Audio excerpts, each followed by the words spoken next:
കത്തോലിക്ക കോൺഗ്രസ് ദേശീയ സമ്മേളനത്തിൽ ഇവരുടെ ബിഷപ്പായിട്ടുള്ള റാഫേൽ തട്ടൽ അദ്ദേഹം പറഞ്ഞിട്ടുള്ള ഒരു സ്റ്റേറ്റ്മെന്റ് ആണ്.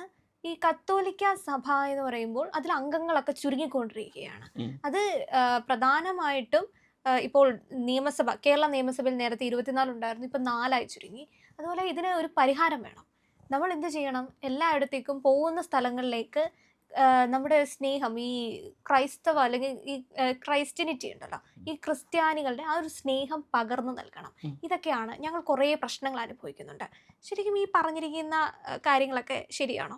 ഈ കത്തോലിക്ക സമുദായത്തിന്റെ ഈ പ്രശ്നങ്ങളാണോ അദ്ദേഹം ചൂണ്ടിക്കാണിക്കുന്നത്? അല്ല, അവരുടെ പ്രശ്നങ്ങൾ എന്ന് പറയുന്നത് അവർ ഈ സ്നേഹം പകർന്നു നൽകും എന്ന് പറഞ്ഞില്ലേ. എല്ലായിടത്തും ചെല്ലണ സ്ഥലത്തൊക്കെ സ്നേഹം പകർന്നു നൽകുക എന്ന് പറഞ്ഞില്ലേ. അത് ഈ മതം മാറ്റത്തിൻ്റെ പുതിയൊരു വേടാണ് ഈ സ്നേഹം പകർന്നു നൽകണം. ഈ തട്ടിൽ ബിഷപ്പ് അയാളുടെ നിലനിൽപ്പ് തന്നെ മതപരിവർത്തനത്തിൽ കൂടിയാണ്. മതപരിവർത്തനം ഊർജ്ജസ്വലതയോടുകൂടി നടപ്പിലാക്കണം. കൂടുതൽ ജനങ്ങളെ മതപരിവർത്തനം വഴി കത്തോലിക്ക സമുദായത്തിലേക്ക് കൊണ്ടുവരണം. പ്രത്യേകിച്ചും പെൺകുട്ടികളെ ടാർഗറ്റ് ചെയ്യണം. അവരെ വിളിച്ച് കെട്ടിച്ച് മതം മാറ്റി ക്രിസ്ത്യാനിയാക്കി കഴിഞ്ഞാൽ പിന്നെ അവരെ കൊണ്ട് 7, 8, 9 തവണ പ്രസവിപ്പിച്ച് കഴിഞ്ഞാൽ ഒരു വീട്ടിൽ നിന്ന് 9 കുട്ടികൾ അഡീഷണലായിട്ട് വരുമല്ലേ.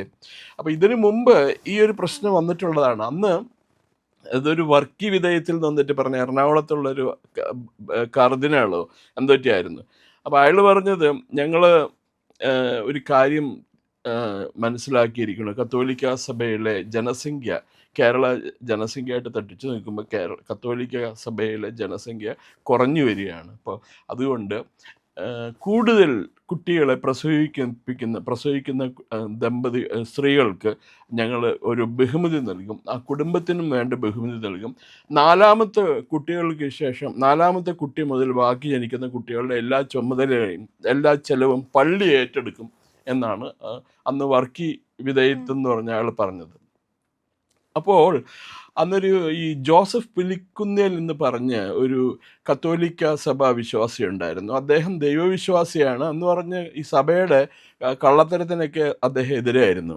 അപ്പോൾ അദ്ദേഹം ഒരു ചോദ്യം ചോദിച്ചു ഇവരോട്, അങ്ങനെ നിങ്ങൾ 4ാമത്തെ കുട്ടികൾക്ക് ശേഷം ഉണ്ടാവുന്ന കുട്ടികൾക്കൊക്കെ പള്ളി ചെലവിന് കൊടുക്കുമെങ്കിൽ അവരൊക്കെ പള്ളിക്കുട്ടന്മാരാണോ എന്ന് ചോദിച്ചു. സാമ്പത്തികമായിട്ട് ഒരു കുടുംബം നല്ല സന്തോഷത്തോടെയും സംതൃപ്തിയോടും കൂടി കഴിയുന്ന ഒരു ജനസംഖ്യ, ഒരു നിയന്ത്രണം വേണം, സന്താന നിയന്ത്രണം വേണം. അതിപ്പോൾ ജനങ്ങൾ സന്താന നിയന്ത്രണം പാലിക്കുന്നുണ്ടെങ്കിൽ അത് അവരുടെ വിദ്യാഭ്യാസം അവർക്ക് ലഭിച്ചതുകൊണ്ടാണ്. നിങ്ങൾക്കെങ്ങനെ അത് ജനസംഖ്യയുടെ ആനുപാതികമായിട്ട് ജനസംഖ്യ കുറഞ്ഞു എന്നും പറഞ്ഞുകൊണ്ട് നടക്കാൻ പറ്റുക? അത് തെറ്റാം. അതിനോട് യോജിക്കുന്നില്ല എന്ന് അദ്ദേഹം എൻ്റെ അടുത്തൊരു ഇൻ്റർവ്യൂവിൽ പറയുണ്ടായിരുന്നു. ഇപ്പം ഇവർക്ക് ഈ പ്രധാന പരിപാടി മതപരിവർത്തനം ഇല്ലാതെ ഇവർക്ക് നിലനിൽക്കാൻ പറ്റൂല. ഇവരുടെ പ്രധാന പരിപാടി ക്രിസ്തുവും മറിയയും തോമസും ഒന്നും അല്ല പ്രധാന കാരണം. വഴി കൂടി പോണവനൊക്കെ പിടിച്ച് കയറ്റി മതം മാറുക. അപ്പോൾ അവർക്കൊരു അൾട്ടിമേറ്റ് അവരുടെ എയിം എന്താ വെച്ചാൽ ഒന്നിൽ ബാൾക്കനൈസേഷൻ ഓഫ് ഇന്ത്യ, അല്ലെങ്കിൽ എന്താ പറയുന്നത്, ഇന്ത്യനെ തുണ്ടമാക്കി ചെറിയ രാഷ്ട്രങ്ങളാക്കിയിട്ട് മാറ്റി അങ്ങനെ ആക്കുക.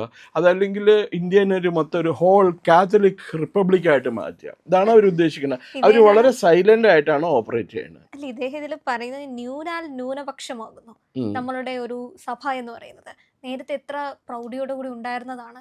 അതിനുള്ള പരിഹാരമായിട്ട് ഇപ്പോൾ നേരത്തെ പറഞ്ഞുള്ള കുടുംബത്തിലെ അംഗങ്ങളെ കൂട്ടാൻ എന്നുള്ള ഒരു ഉപാധി ഇതിനകത്ത് പറയുന്നില്ല. ആകെ പറയുന്നത് ഈ നമ്മൾ ചെല്ലുന്ന ഇന്ന് ഈ നാട്ടിൽ നിന്ന് കുടിയേറ്റങ്ങൾ വർദ്ധിച്ചു വരുമ്പോൾ ചെല്ലുന്ന പ്രദേശങ്ങളിലേക്ക് ക്രിസ്തുവിന്റെ സ്നേഹം നമ്മൾ പകർന്നു നൽകണം. പകർന്നു നൽകേണ്ട ക്രിസ്തുവിന്റെ സ്നേഹം പണ്ട് സാഹിത്യ നിരൂപനായ പ്രൊഫസർ എം കൃഷ്ണൻ നായർ എഴുതിയിട്ടുണ്ടായിരുന്നു. മധ്യപ്രദേശിലൊരു ഗ്രാമത്തിൽ അദ്ദേഹം പോയി താമസിച്ചു കുറച്ച് നാള്. അപ്പോൾ അവിടുത്തെ പള്ളിയിലെ വികാരി ഒരു മലയാളിയാ, കത്തോലിക്കൻ. ആ ഗ്രാമത്തിലെ കുട്ടികൾക്കൊക്കെ ഈ കത്തോലിക്കൻ വികാരിയുടെ ഛായയാണ്. അപ്പം സ്നേഹം പകർന്നു നൽകുകയാണ് അയാളെ കൊണ്ടാകാവുന്ന തരത്തിൽ സ്നേഹം പകർന്നു നൽകിയിട്ടുണ്ട്. ഇപ്പം ഇവർക്ക് എന്താ വേണ്ട? ഇവർക്ക് നിയമസഭയിൽ 24 പേര് ഉള്ളിടത്ത് 4 പേര്. അവർക്ക് ഒരു കാര്യം ചെയ്താൽ മതി, ഗവൺമെൻറ്റിനെ കൊണ്ട്. ഇപ്പോൾ സതീശൻ സെക്കുലർ ഗവൺമെൻറ് ആണല്ലോ, പാസ്സാക്കി വെച്ചാൽ മതി. നിയമസഭയിൽ 140 അംഗങ്ങളുള്ളതിൽ ഒരു 40 അംഗങ്ങൾ കത്തോലിക്കരായിരിക്കണം. അങ്ങനെ നിയമം കൊണ്ടുവന്ന് വെച്ചാൽ മതി, പ്രശ്നം തീർന്നില്ലേ? അവർ മാത്രം നാട്ടിൽ ജീവിച്ചാൽ മതി, വേറെ ആരും ജീവിക്കരുത്. എന്നിട്ട് എന്ത് കഴിയുമ്പോൾ ഹിന്ദുക്കൾ അവർക്ക് വോട്ട് ചെയ്യണം എന്ന് പറയണം. ഹിന്ദുക്കൾക്ക് വോട്ട് ചെയ്യാൻ പാടില്ല, ഹിന്ദുക്കൾ കത്തോലിക്കർക്കേ വോട്ട് ചെയ്യാൻ പാടില്ല. അങ്ങനെ ഒരു നിയമം കൊണ്ടുവന്നാൽ ചിലപ്പോൾ അവർക്ക് അങ്ങനെ അംഗങ്ങൾ ആക്കിയെടുക്കാൻ പറ്റുമായിരിക്കും. പണ്ട് ഒരു മാർക്കോസ് എന്ന് വന്നിട്ട് പറഞ്ഞൊരു കേരള കോൺഗ്രസ് കത്തോലിക്കൻ ഉണ്ടായിരുന്നു, MLA കേരളത്തിൽ. അപ്പോൾ ഈ നിയമസഭയിൽ ചർച്ച നടന്നുകൊണ്ടിരിക്കുക, അതുമായിട്ട് ഒരു വകുപ്പുമായിട്ട് ബന്ധപ്പെട്ട മന്ത്രി കാഴ്ച ബംഗ്ലാവിലേക്ക്, മൃഗശാലയിലേക്ക് 8 10 എന്താണ് ഹിപ്പോപ്പൊട്ടാമസിനെ ഇറക്കുമതി ചെയ്യുന്നുണ്ട് കേരളത്തിലെ 2 3 മൃഗശാലയിലേക്ക് എന്ന് പറഞ്ഞ് പ്രസംഗിച്ചുകൊണ്ടിരിക്കുക. അപ്പോൾ ഇയാളെ ഉറക്കം തൂങ്ങിക്കൊണ്ടിരിക്കേണ്ടതിനിടയ്ക്ക് ഇയാൾ എഴുന്നേറ്റ് കഴിഞ്ഞപ്പോൾ മന്ത്രി ഇങ്ങനെ പറയുക, 8 എണ്ണത്തിനെയാണ് ഇറക്കുമതി ചെയ്യാനാണ് ഞങ്ങൾ ഉദ്ദേശിച്ചിരിക്കുന്നത്. ഉടനെ മാർക്കോസ് പറഞ്ഞു അത് പറ്റില്ല, അതിലകത്ത് 4 പേരെങ്കിലും കത്തോലിക്കരായിരിക്കണം. ഇതാണ് ഇവരുടെ ലക്ഷ്യം. തമാശയ്ക്ക് പറഞ്ഞാണെങ്കിൽ കൂടി അവർക്ക് ഇതിനപ്പുറത്ത് അവർക്കൊരു ലോകമില്ല. അവർക്ക് ഈ ഇന്ത്യയെ നശിപ്പിക്കുക എന്നുള്ളതാണ് കത്തോലിക്ക ബിഷപ്പുമാരുടെ പ്രധാന ലക്ഷ്യം. അതിനു വേണ്ടിയിട്ടാണ് അവരെന്താ പറഞ്ഞിരിക്കുന്നത്, ഈ നാട്ടിൽ വിദ്യാഭ്യാസം ഒന്നും ഉണ്ടായിരുന്നില്ല, എല്ലാം അവരാണ് കൊണ്ടുവന്നതെന്ന്.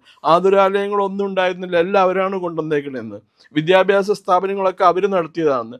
ഈ നാട്ടിൽ എത്രയോ ഗുരുകുലങ്ങളുണ്ടായിരുന്നു. ഈ ഗുരുകുലങ്ങൾ മുഴുവൻ ഇവർ വന്നു കഴിഞ്ഞപ്പോൾ അടച്ചു പൂട്ടിച്ച, ബ്രിട്ടീഷുകാർ വന്നേ പിന്നെ മെക്കോളയുടെ വിദ്യാഭ്യാസ സമ്പ്രദായം നടപ്പിലാക്കാൻ വേണ്ടി അടച്ചു പൂട്ടിച്ചതല്ലേ അവർ. അവിടെ ഈ സിദ്ധകോശവും അമരകോശവും സംസ്കൃത ഗ്രാമറും അതും ഇതും ആസ്ട്രോണമിയും അത്യാവശ്യം എല്ലാ ഒരു ഇന്നത്തെ ഒരു ആധുനിക പോസ്റ്റ് ഗ്രാജുവേഷന് ലഭിക്കേണ്ട വിദ്യാഭ്യാസം അവിടെ മുഴുവൻ ഗുരുകുല സമ്പ്രദായം അനുസരിച്ചിട്ട് നടപ്പിലാക്കുമായിരുന്നു. അതൊക്കെ പൂട്ടിച്ചു അവർ. എന്നിട്ട് ഇപ്പോൾ വെസ്റ്റേൺ ഈ ക്രിസ്ത്യൻ ഓറിയൻറ്റഡ് എഡ്യൂക്കേഷനാണ് അവർ നടത്തുന്നത് മുഴുവൻ. അങ്ങനെയാണ് ഇന്ത്യയിലെ സംസ്കാരം മുഴുവൻ ഇല്ലാതായത്. ഭാരതത്തിൻ്റെതായ ഒരു സംസ്കാരമുണ്ട്. പക്ഷെ ഇവർക്ക് ഉയർച്ചയില്ല എന്നൊന്നും ഇവർ പറയുന്നില്ല. കാരണം ക്രിസ്ത്യൻ സമുദായം വ്യവസായ രംഗത്ത് വൻ ശക്തിയാണെന്ന് ഈ റാഫേൽ തട്ടിൽ അദ്ദേഹം പറയുന്നുണ്ട്. അതിന്റെ കൂട്ടത്തിലാണ് നമ്മൾ ഒരു സ്ഥലത്ത് നമുക്ക് പണം നല്ല രീതിയിൽ വരുന്നുണ്ട്, അല്ലെങ്കിൽ പണത്തിന്റെ കാര്യത്തിൽ നമുക്ക് പ്രശ്നമൊന്നുമില്ല. പക്ഷെ ഇപ്പുറത്ത് നോക്കുകയാണെങ്കിൽ മുൻകാലങ്ങളെക്കാട്ടിലും നമ്മുടെ ഈ സഭയ്ക്കുള്ളിലേക്കുള്ള അംഗങ്ങളെ നോക്കുമ്പോൾ കുറഞ്ഞു വരുന്നുണ്ട്. അപ്പൊ സ്നേഹിക്കുക, ഈ പറഞ്ഞ പോലെ ക്രിസ്തുവിന്റെ സ്നേഹം പകർന്നു കൊടുക്കുക, കുരിശ് നാട്ടുക, പള്ളി മുഴുവൻ നാട് നീളെ കുരിശ് കൃഷി നടത്തുക, നാട് മുഴുവൻ പള്ളി കൃഷി നടത്തുക. ഇപ്പം അറിഞ്ഞില്ലേ എന്താ തിമോത്തി ഇനിഷ്യേറ്റീവ്, അവരുടെ മെയിൻ ഐഡിയ എന്താ, എല്ലാ ഗ്രാമങ്ങളിലും ഒരു വൻ പള്ളി പണിയുക. മനസ്സിലായില്ല? ഇപ്പം 4 കുടുംബങ്ങളെ ഉണ്ടാവുള്ളൂ, ക്രൈസ്തവ കുടുംബങ്ങളെ ഉണ്ടാവുള്ളൂ ആ ഗ്രാമത്തിൽ. പക്ഷേ ഒരു വലിയ പള്ളി അത് പണിയുക. പിന്നെ ഇപ്പം ലോകത്തിൽ ഏഷ്യയിലെ ഏറ്റവും വലിയ ചർച്ചായിട്ട് പണിയാൻ പോകുന്നത് ജലന്ധറിലാണ് പണി നടന്നുകൊണ്ടിരിക്കുന്നത്. അവർ പഞ്ചാബിൽ മാസീവ് മതപരിവർത്തനമാണ് നടത്തുന്നത്. സിഖ് സമുദായത്തിൽപ്പെട്ടവരെയൊക്കെ യേശുക്രിസ്തുവിൻ്റെ ഫോട്ടോ കാണിച്ച്, യേശുക്രിസ്തുവിന് താടിയും മുടിയൊക്കെ ഉണ്ടല്ലോ, അദ്ദേഹം പണ്ട് സർദാർജി ആയിരുന്നു എന്ന് പറഞ്ഞിട്ടൊക്കെ ആയിരിക്കും ഈ ആൾക്കാരെ പറഞ്ഞ് പറ്റിക്കണം. നമ്മുടെ ലോനപ്പൻ നമ്പാട് എന്ന് പറഞ്ഞ മുൻ മന്ത്രി, അദ്ദേഹം ഗുജറാത്തിൽ പോയപ്പോൾ അദ്ദേഹം ഞെട്ടിപ്പോയി. അഹമ്മദാബാദിൻ്റെ പെറിഫറിയിൽ ഒരു പള്ളിയുണ്ട്, എന്താ അതിൻ്റെ പേര്, ആ പള്ളിയുടെ മറ്റേ ഒട്ടകമാതാവ്, യേശുക്രിസ്തുവിൻ്റെ അമ്മ ഒട്ടകത്തിൻ്റെ പുറത്ത് കയറിയാണ് വരുന്നത്, അതുകൊണ്ട് ഒട്ടകമാതാവ്, അതിൻ്റെ ഫോട്ടോ വെച്ചിരിക്കുക. എന്നിട്ട് അവിടെയുള്ള പാവം ജനങ്ങൾ മുഴുവൻ അത് വിശ്വസിച്ച് പോയി മതപരിവർത്തനം നടത്തി. അവർക്ക് ചില്ലറ കൊടുക്കുകയെ ഈ മതപരിവർത്തനം നടത്തുന്നവർക്കൊക്കെ മാസം അല്ലെങ്കിൽ വീക്കിലി എന്തെങ്കിലും ഒരു ലംസം എമൗണ്ട് കൊടുക്കും. അതിൽ മെഡ്രാസിലൊരു പള്ളിയുണ്ട്, അവിടേക്ക് നമ്മൾ പുതിയതായിട്ട് ക്രൈസ്തവ മതത്തിൽ പെടാത്തവരെ നമ്മൾ അവിടെ കൊണ്ടു ചെന്നാൽ ഈ കൊണ്ടു ചെല്ലുന്ന ആൾക്ക് 3000 രൂപ കിട്ടും കമ്മീഷനായിട്ട്. ആട്ടിറച്ചിനെ ഉണ്ടാക്കാൻ വേണ്ടി ആടിനെ മേടിച്ചുകൊണ്ട് കൊടുക്കില്ലേ അറവുശാലയിലേക്ക്, അതേപോലെ കൊണ്ടു കൊടുക്കുന്ന ആൾക്ക് കാശ് കിട്ടും. പിന്നെ വെട്ടാൻ പോണ ആടിനും എല്ലാം കൊടുക്കും അവർ. ഇദ്ദേഹം പറയുന്ന അനുസരിച്ച് എങ്ങനെയായിരിക്കും ഈ ന്യൂനപക്ഷമായി മാറിയത്? അതിന്റെ കാരണം എന്തായിരിക്കും? അതിന് പ്രധാന കാരണമുണ്ട്. പലരും ഇന്ത്യയിൽ നിന്ന് ഇപ്പം പണ്ടത്തെ പോലെ അല്ല, അമേരിക്കയിലേക്കും യൂറോപ്പിലെ പല രാജ്യങ്ങളിലേക്കും ഓസ്ട്രേലിയയിലേക്കും ന്യൂസിലൻഡിലേക്കും ഒക്കെ കുടിയേറി പാർക്കുന്നുണ്ട്. അതിൽ നല്ലൊരു ശതമാനവും ഈ Australia, New Zealand, America, Canada, European രാജ്യങ്ങൾ അവിടേക്ക് കുടിയേറി പാർക്കുന്ന മുഴുവൻ ക്രിസ്ത്യാനികളാണ്. മുസ്ലിങ്ങൾ അധികം പോവില്ല, കാരണം കേരളത്തിൽ നിന്ന് അധികം മുസ്ലിംസ് പോവില്ല. കാരണം അവർക്ക് മനസ്സിലായി അവിടുത്തെ ആൾക്കാർക്ക് ഇവരെ സൂക്ഷിച്ചേ കൈകാര്യം ചെയ്യുള്ളൂ എന്ന് മനസ്സിലായി. ഇപ്പൊ കഴിഞ്ഞ ദിവസം കണ്ടില്ലേ സ്പെയിനിലേക്ക്, ദിസ് ഇസ് തിങ്, ഈ അറബ് രാജ്യങ്ങളിൽ നിന്ന് ഏറ്റവും കൂടുതൽ ആൾക്കാർ കുടിയേറി പാർക്കണം എവിടെയായി അറബികൾ യൂറോപ്പിലേക്കാണ്. ഇപ്പം അവരൊരു നിർണായക ഭൂരിപക്ഷം ആയിട്ട് മാറിയിരിക്കുകയാണ് അവരവിടെ. അപ്പം ബ്രിട്ടൻ ഇപ്പോൾ അല്ലെങ്കിൽ സ്വീഡൻ നോർവേ ഇങ്ങനെയുള്ള രാജ്യങ്ങളിൽ ക്രൈസ്തവ മേധാവിത്വം നഷ്ടപ്പെട്ടുകൊണ്ടിരിക്കുകയാണ്. അപ്പോൾ അവരതനുസരിച്ചിട്ട് മാറും. ഇപ്പോൾ പോളണ്ടിൽ ഞാൻ മനസ്സിലാക്കുന്ന ഇസ്ലാമിക് രാജ്യങ്ങളിൽ നിന്നുള്ള ആൾക്കാർക്ക്, പ്രത്യേകിച്ച് ഇസ്ലാമിസ്റ്റുകൾക്ക് അവിടെ പ്രവേശനമില്ല എന്നാണ് ഞാൻ മനസ്സിലാക്കുന്നത്. അപ്പോൾ അതേപോലെ ആയിരിക്കും ഈ ബിഷപ്പിൻ്റെ പ്രധാന പരിപാടി ആളെ കൂട്ടുക എന്നാണല്ലോ. പട്ടാളത്തിലേക്ക് റിക്രൂട്ടിംഗ് ഓഫീസർ എന്ന് അത് കഴിഞ്ഞിട്ട് ഓരോ അച്ഛന്മാരുടെ അടുത്തും പറഞ്ഞു കൊടുക്കും, നീ ഒരു 500 പേരെ മതപരിവർത്തനം നടത്തണം, നീ ഒരു 300 പേരെ മതപരിവർത്തനം നടത്തണമെന്ന്. Massive and programs are undergoing everywhere all over the country. അവരുടെ ചില ഈ പോർട്ടലിൽ നോക്കിക്കഴിഞ്ഞാൽ അറിയാം, ഈ യുവാക്കളെ എനർജൈസ് ചെയ്യുകയാണ്. എന്തിനാണെന്നറിയാം? മതപരിവർത്തനം നടത്താൻ വേണ്ടിയിട്ട്. ഈ ഭരണം മാറിയതുകൊണ്ട് ഇവർക്ക് എന്തെങ്കിലും പ്രശ്നമുണ്ടോ? ഈ ഒരു സംസാരത്തിൽ ഇപ്പൊ മുംബൈയിൽ നടന്ന ഇവരുടെ ദേശീയ സമ്മേളനത്തിലാണ് ഇത് പറഞ്ഞിട്ടുള്ളത്. അപ്പൊ അതിൽ നിന്ന് ഈ നിയമസഭയിൽ നിന്നുള്ള കുറവ്, ഇങ്ങനെ കുറെ പ്രശ്നങ്ങൾ പറയുമ്പോൾ ഇത്തരത്തിൽ ഇപ്പോ അംഗങ്ങളെ കൂട്ടാനുള്ള ഒരു വഴി ഇവരുടെ ഇങ്ങനെ മതപരിവർത്തനം ആണെന്നാണെങ്കിൽ, അപ്പോൾ ഇവിടെ ഇപ്പൊ അതിനൊരു സാധ്യത കുറഞ്ഞു പോയിട്ടുണ്ടോ? മതപരിവർത്തനത്തിനുള്ള സാധ്യത കുറഞ്ഞു പോയിട്ടൊന്നുമില്ല. നല്ല രീതിയിൽ മതപരിവർത്തനം നടത്തുന്നുണ്ട്, പല രീതിയിലാണെന്ന് മാത്രം. ഒരു തരത്തിലുള്ള മതപരിവർത്തനം ബാൻ ചെയ്യുമ്പോൾ അവർ പുതിയ മാർഗം കണ്ടെത്തും. ഇപ്പം പാകിസ്ഥാനിൽ നിന്ന് ഇന്ത്യയിലേക്ക് ആൾക്കാർ നുഴഞ്ഞു കയറില്ലേ, അതേപോലെ ഈ ക്രിസ്ത്യൻ പള്ളിക്കാരും സുവിശേഷ വേലക്കാരും ഒക്കെ ഒരു മാർഗം അടയുമ്പോൾ വേറെ മാർഗം കണ്ടെത്തും. അവർ വളരെ അപകടകാരികളാണ്. ഇന്ത്യയെ സംബന്ധിച്ചിടത്തോളം ഏറ്റവും വലിയ അപകടകാരികളാണ് ഈ മാവോയിസ്റ്റുകളും ജിഹാദിസ്റ്റുകളും പിന്നെ ഈ പള്ളിയിലെ ഇവാഞ്ചലിസ്റ്റുകളും. അവരെ ബാൻ ചെയ്യണം, അവരെ പിടിച്ച് ജയിലിലിടണം, അല്ല അവരെ കൊണ്ട് ജോലി എടുപ്പിക്കണം, പോയിട്ട് വല്ല കനാല് വെട്ടാനായിട്ട് അതെങ്കിലും ചെയ്യിപ്പിക്കണം അവരെ കൊണ്ട്.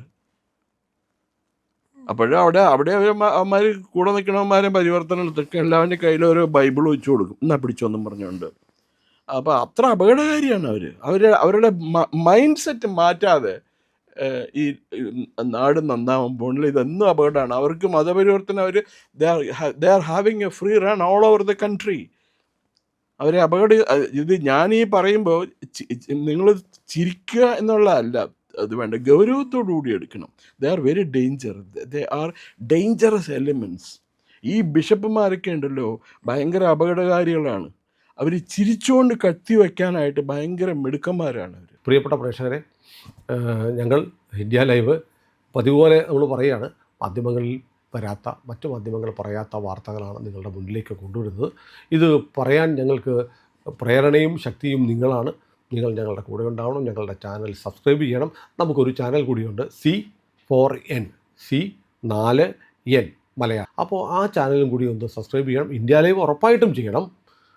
C4N കൂടെ, C4N, C എന്ന് പറഞ്ഞാൽ ക്രെഡിബിൾ, ഫോർ എൻ നേഷൻ, രാജ്യം. നമ്മുടെ രാജ്യത്തിന് വേണ്ടിയാണ്.